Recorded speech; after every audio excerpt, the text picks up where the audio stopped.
to make an informed opinion of your own. And just before we kind of wrap up, I have to ask you about Erik Ten Hag.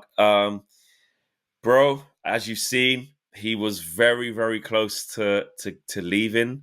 It's been a really, really big season of turmoil at Man United. As you've seen, we finished 8th, minus goal difference. That stubbornness that you warned us about, that he, doesn't like to change things often. We felt it, we saw it. I myself, I hold my hands up, bro. I gave up at one point. I said, I know, nah, man. I know. said, I think it's shame over. on you, Flex. Shame on you, bro. I know, man. I said, nah, man. I think it was after we got smashed by Palace 4-0. I went, yeah, it's The over. sentiment got to you. I was like, he can't bring this back. And then he adapted after that, though, which annoyed me because then he went more compact. Then he went 4-4-2, false 9. Let's be a little bit more rigid and solid. And then we lost against Arsenal, but not as bad as we thought we would. It was okay. Then we beat Newcastle. Then we beat Brighton. And I'm not saying these performances were perfect, but there was a clear change in the lead up to the finals to say, okay, I can't keep doing this. And that's all I wanted 3 months prior. We've got loads of injuries. I understand that, but change. But he didn't change. But we won the FA Cup against all the odds and a great performance against Man City. Then all of the merry-go-round, he was going to get sacked and this, that, but he's staying. We know he's staying. Now Ruud van Nistelrooy's coming in. Rene Harker's coming in from Go Ahead Eagles. I mean, just what's your thoughts on, one, being patient with Ten Hag now going into his 3rd season? The structure's all changed around him. It's all changed at Man United. And this new coaching staff in Van Nistelrooy and Rene Harker as well.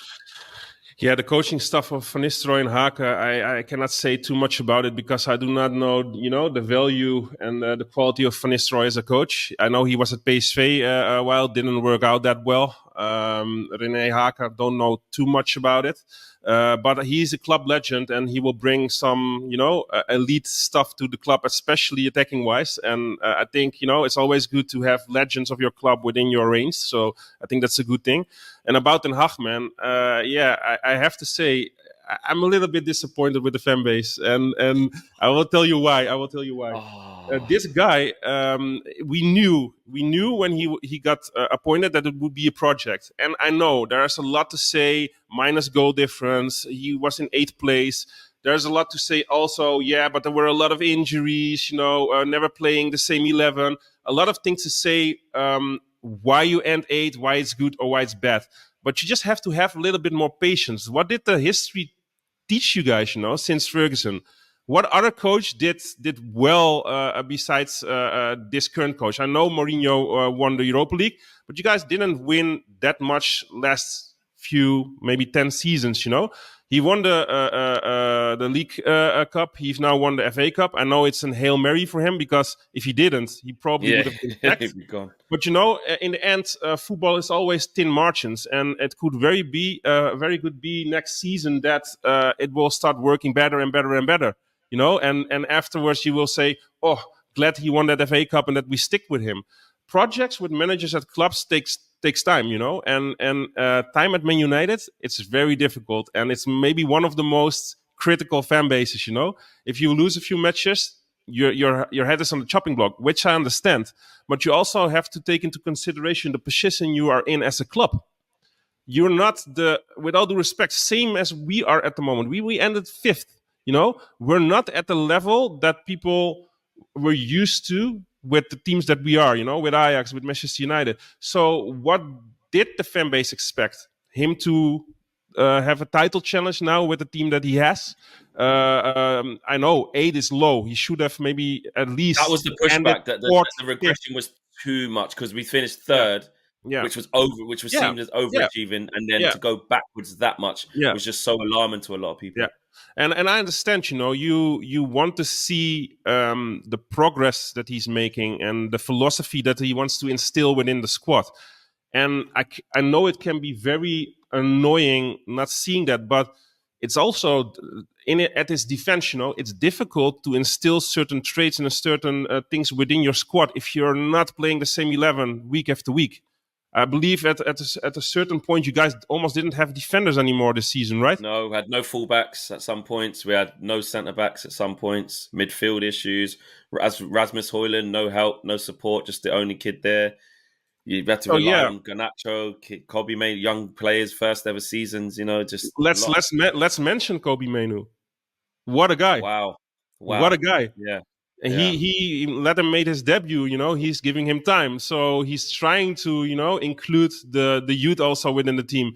And I know you can be for Ten Hag or be against him. You can have arguments for both.